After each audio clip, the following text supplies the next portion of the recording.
Welcome to my channel, Listen It. I hope you enjoy the book. Don't forget to like and subscribe. The Adventure of the Italian Nobleman. Poirot and I had many friends and acquaintances of a rather informal nature. Amongst these was to be numbered Dr. Hawker, a near neighbor of ours, and a member of the medical profession. It was the genial doctor's habit to drop in sometimes of an evening and have a chat with Poirot, of whose genius he was an ardent admirer. The doctor himself, frank and unsuspicious to the last degree, admired the talents so far removed from his own. On one particular evening in early June, he arrived about 8:30 and settled down to a comfortable discussion on the cheery topic of the prevalence of arsenical poisoning in crimes. It must have been about a quarter of an hour later when the door of our sitting room flew open, and a distracted female precipitated herself into the room. "Oh, doctor, you're wanted." Such a terrible voice. It gave me a turn, it did indeed. I recognized in our new visitor Dr. Hawker's housekeeper, Miss Ryder. The doctor was a bachelor, and lived in a gloomy old house a few streets away. The usually placid Miss Ryder was now in a state bordering on incoherence. "What terrible voice? Who is it, and what's the trouble?" "It was the telephone, doctor." I answered it, and a voice spoke. "Help," it said. "Doctor, help, they've killed me." Then it sort of trailed away. "Who's speaking?" I said. "Who's speaking?" Then I got a reply, just a whisper, it seemed, Foschettine, something like that, Regent's Court. The doctor uttered an exclamation. "Court Foschettini. He has a flat in Regent's Court. I must go at once. What can have happened?" "A patient of yours?" asked Poirot. "I attended him for some slight ailment a few weeks ago. An Italian, but he speaks English perfectly. Well, I must wish you good night, Monsieur Poirot, unless," he hesitated. "I perceive the thought in your mind," said Poirot, smiling. "I shall be delighted to accompany you. Hastings, run down and get hold of a taxi." Taxis always make themselves sought for when one is particularly pressed for time, but I captured one at last, and we were soon bowling along in the direction of Regent's Park. Regent's Court was a new block of flats, situated just off St. John's Wood Road. They had only recently been built, and contained the latest service devices.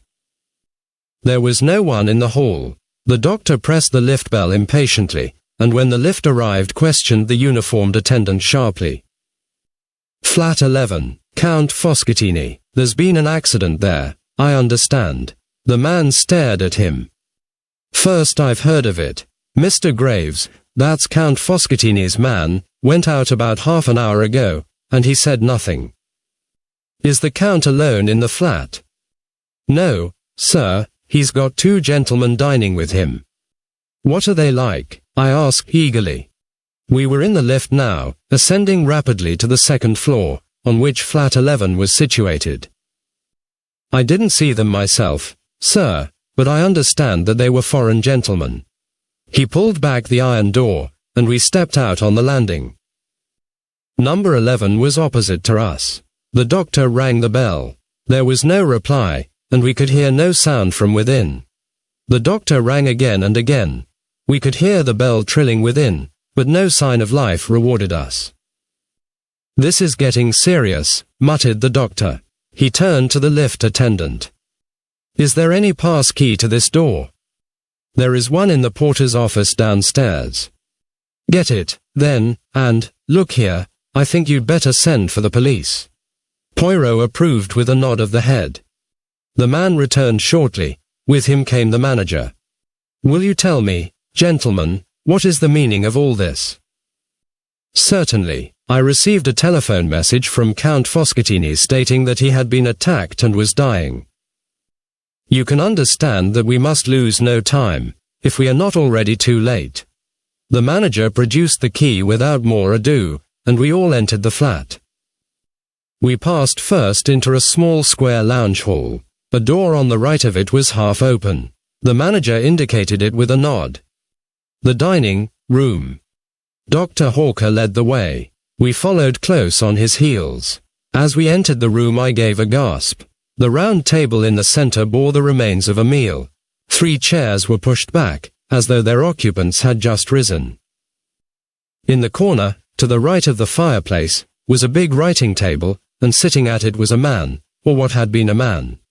His right hand still grasped the base of the telephone, but he had fallen forward, struck down by a terrific blow on the head from behind.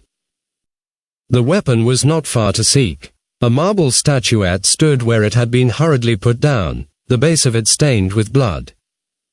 The doctor's examination did not take a minute. Stone dead. Must have been almost instantaneous. I wonder he even managed to telephone. It will be better not to move him until the police arrive. On the manager's suggestion we searched the flat, but the result was a foregone conclusion. It was not likely that the murderers would be concealed there when all they had to do was to walk out. We came back to the dining room. Poirot had not accompanied us in our tour. I found him studying the center table with close attention. I joined him. It was a well-polished round mahogany table. A bowl of roses decorated the center, and white lace mats reposed on the gleaming surface. There was a dish of fruit, but the 3 dessert plates were untouched. There were 3 coffee cups with remains of coffee in them, 2 black, 1 with milk. All 3 men had taken port, and the decanter, half full, stood before the center plate. One of the men had smoked a cigar, the other 2 cigarettes. A tortoise shell and silver box, holding cigars and cigarettes, stood open upon the table. I enumerated all these facts to myself, but I was forced to admit that they did not shed any brilliant light on the situation. I wondered what Poirot saw in him to make him so intent. I asked him. "Manami," he replied, "you miss the point. I am looking for something that I do not see." "What is that?" "A mistake, even a little mistake, on the part of the murderer." He stepped swiftly to the small adjoining kitchen, looked in, and shook his head. "Monsieur," he said to the manager, "explain to me, I pray, your system of serving meals here." The manager stepped to a small hatch in the wall. "This is the service lift," he explained. "It runs to the kitchens at the top of the building. You order through this telephone, and the dishes are sent down in the lift, 1 course at a time.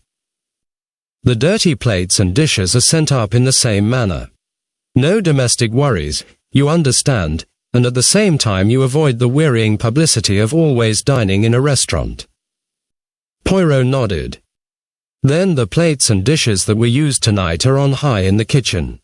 You permit that I mount there?" "Oh, certainly, if you like. Roberts, the liftman, will take you up and introduce you, but I'm afraid you won't find anything that's of any use. They're handling hundreds of plates and dishes, and they'll be all lumped together." Poirot remained firm, however, and together we visited the kitchens and questioned the man who had taken the order from flat 11. The order was given from the à la carte menu, for 3, he explained. Soup julienne, filet de sole normande, tournedos of beef, and a rice soufflé. "What time?" "Just about 8 o'clock, I should say." "No, I'm afraid the plates and dishes have been all washed up by now." "Unfortunate. You were thinking of fingerprints, I suppose." "Not exactly," said Poirot, with an enigmatical smile. "I am more interested in Count Foscatini's appetite. Did he partake of every dish?" "Yes, but of course I can't say how much of each he ate. The plates were all soiled, and the dishes empty, that is to say, with the exception of the rice soufflé. There was a fair amount of that left." "Ah," said Poirot, and seemed satisfied with the fact. As we descended to the flat again, he remarked in a low tone, "We have decidedly to do with a man of method." "Do you mean the murderer, or Count Foscatini?" The latter was undoubtedly an orderly gentleman. After imploring help and announcing his approaching demise, he carefully hung up the telephone receiver. I stared at Poirot. His words now and his recent inquiries gave me the glimmering of an idea. "You suspect poison," I breathed. The blow on the head was a blind. Poirot merely smiled. We re-entered the flat to find the local inspector of police had arrived with 2 constables. He was inclined to resent our appearance, but Poirot calmed him with the mention of our Scotland Yard friend, Inspector Japp, and we were accorded a grudging permission to remain. It was a lucky thing we were, for we had not been back 5 minutes before an agitated middle-aged man came rushing into the room with every appearance of grief and agitation. This was Graves, valet butler to the late Count Foscatini. The story he had to tell was a sensational one.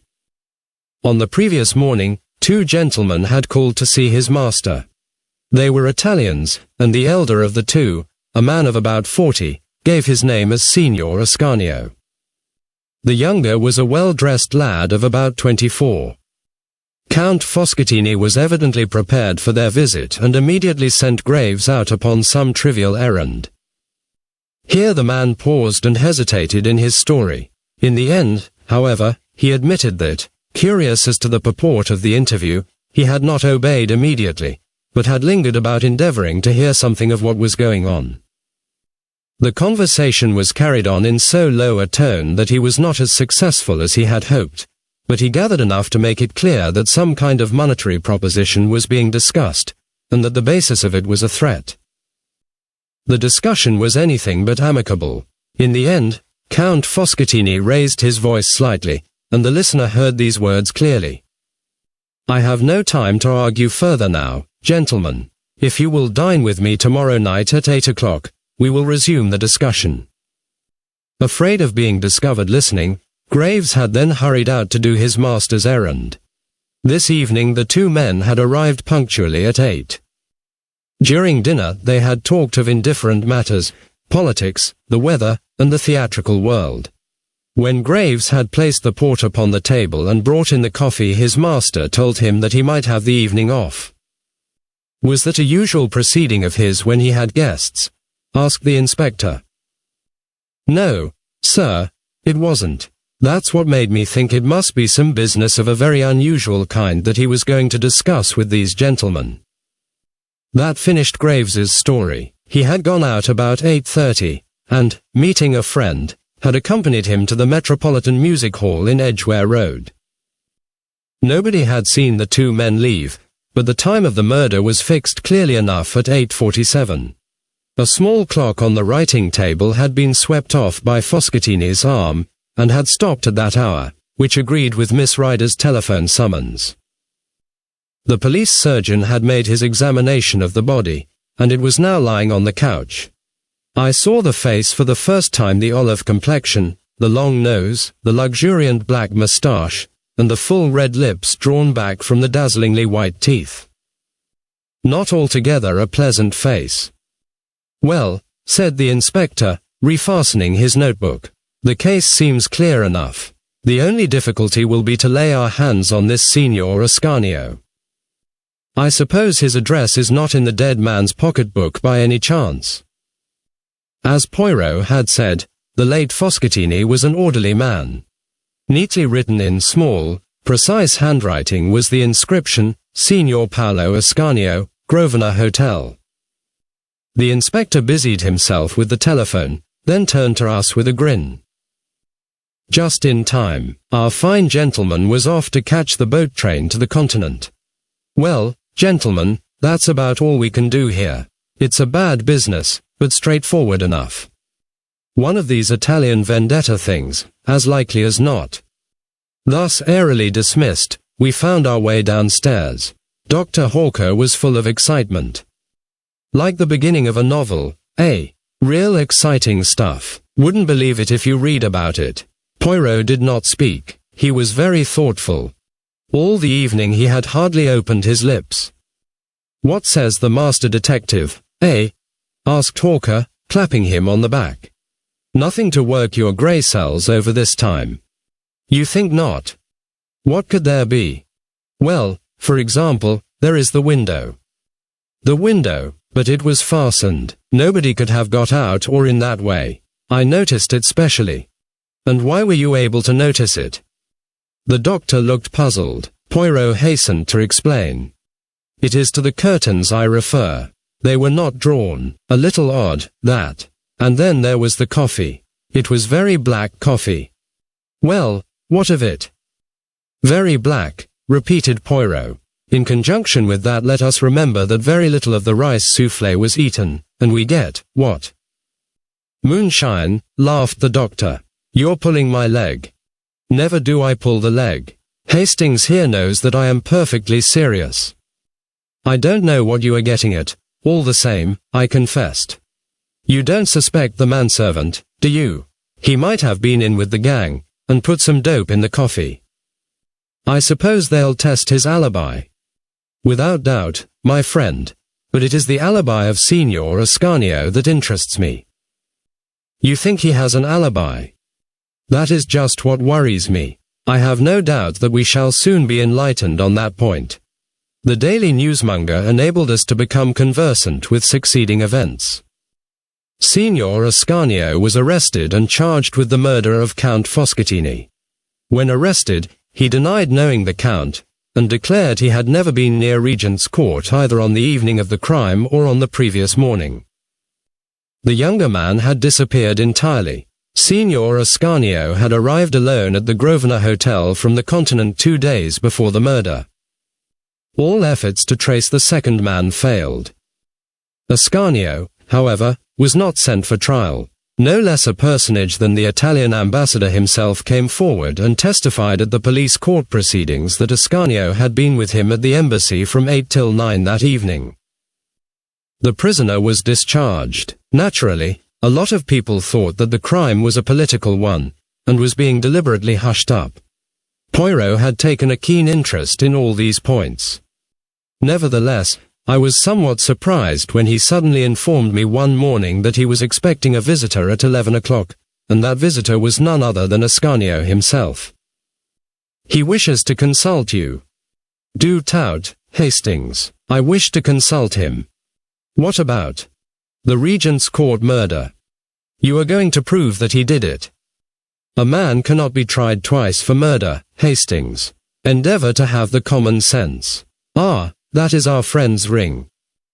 A few minutes later Signor Ascanio was ushered in, a small, thin man with a secretive and furtive glance in his eyes. He remained standing, darting suspicious glances from one to the other of us. Monsieur Poirot. My little friend tapped himself gently on the chest. Be seated, Signor. You received my note. I am determined to get to the bottom of this mystery. In some small measure you can aid me. Let us commence. You, in company with a friend, visited the late Count Foschettini on the morning of Tuesday the 9th. The Italian made an angry gesture. I did nothing of the sort. I have sworn in court. Precisement, and I have a little idea that you have sworn falsely. You threaten me. Bah, I have nothing to fear from you. I have been acquitted. Exactly, and as I am not an imbecile, it is not with the gallows I threaten you, but with publicity. Publicity, I see that you do nor like the word. I had an idea that you would not. My little ideas, you know, they are very valuable to me. Come, Signor, your only chance is to be frank with me. I do not ask to know whose indiscretions brought you to England. I know this much. You came for the especial purpose of seeing Count Foschettini. He was not a count, growled the Italian. I have already noted the fact that his name does not appear in the Almanach de Gotha. Never mind, the title of count is often useful in the profession of blackmailing. I suppose I might as well be frank. You seem to know a good deal. I have employed my grey cells to some advantage. Come, Signor Ascanio. You visited the dead man on the Tuesday morning. That is so, is it not? Yes, but I never went there on the following evening. There was no need. I will tell you all. Certain information concerning a man of great position in Italy had come into this scoundrel's possession. He demanded a big sum of money in return for the papers. I came over to England to arrange the matter. I called upon him by appointment that morning. One of the young secretaries of the embassy was with me. The Count was more reasonable than I had hoped, although even then the sum of money I paid him was a huge one. Pardon, how is it paid? in Italian notes of comparatively small denomination. I paid over the money then and there. He handed me the incriminating papers. I never saw him again. Why did you not say all this when you were arrested? In my delicate position I was forced to deny any association with the man. And how do you account for the events of the evening, then? I can only think that someone must have deliberately impersonated me. I understand that no money was found in the flat. Poirot looked at him and shook his head. Strange, he murmured. We all have the little grey cells, and so few of us know how to use them. Good morning, Signor Ascanio. I believe your story. It is very much as I had imagined, but I had to make sure. After bowing his guest out, Poirot returned to his armchair and smiled at me. Let us hear le Capitaine Hastings on the case. Well, I suppose Ascanio is right. Somebody impersonated him. Never will you use the brains the good God has given you. Recall to yourself some words I uttered after leaving the flat that night. I referred to the window curtains not being drawn. We are in the month of June. It is still light at 8 o'clock. The light is failing by 50 past. Vous dites quelque chose. I perceive a struggling impression that you will arrive some day. Now let us continue. The coffee was, as I said, very black. Count Foschettini's teeth were magnificently white. Coffee stains the teeth. We reason from that Count Foschettini did not drink any coffee. Yet there was coffee in all 3 cups. Why should anyone pretend Count Foschettini had drunk coffee when he had not done so? I shook my head, utterly bewildered. Come, I will help you. What evidence have we that Ascanio and his friend, or 2 men posing as them, ever came to the flat that night? Nobody saw them go in. Nobody saw them go out. We have the evidence of 1 man and of a host of inanimate objects. You mean? I mean knives and forks and plates and empty dishes. Ah, but it was a clever idea. Graves is a thief and a scoundrel, but what a man of method. He overhears a portion of the conversation in the morning, enough to realize that Ascanio will be in an awkward position to defend himself. The following evening, about 8 o'clock, he tells his master he is wanted at the telephone. Foschettini sits down, stretches out his hand to the telephone, and from behind Graves strikes him down with the marble figure. Then quickly to the service telephone, dinner for 3. It comes, he lays the table, dirties the plates, knives, and forks, etc. But he has to get rid of the food too. Not only is he a man of brain, he has a resolute and capacious stomach. But after eating 3 tornado, the rice soufflé is too much for him. He even smokes a cigar and 2 cigarettes to carry out the illusion. Ah, but it was magnificently thorough. Then, having moved on the hands of the clock to 8:47, he smashes it and stops it. The one thing he does not do is to draw the curtains. But if there had been a real dinner party, the curtains would have been drawn as soon as the light began to fail. Then he hurries out, mentioning the guests to the liftman in passing. He hurries to a telephone box, and as near as possible to 8:47 rings up the doctor with his master's dying cry. So successful is his idea that no one ever inquires if a call was put through from flat 11 at that time. Except Hercule Poirot, I suppose, I said sarcastically. Not even Hercule Poirot, said my friend, with a smile. I am about to inquire now. I had to prove my point to you first. But you will see, I shall be right. And then Japp, to whom I have already given a hint, will be able to arrest the respectable Graves. I wonder how much of the money he has spent. Poirot was right. He always is, confound him. Thanks for listening. Don't forget to like and subscribe. See you soon.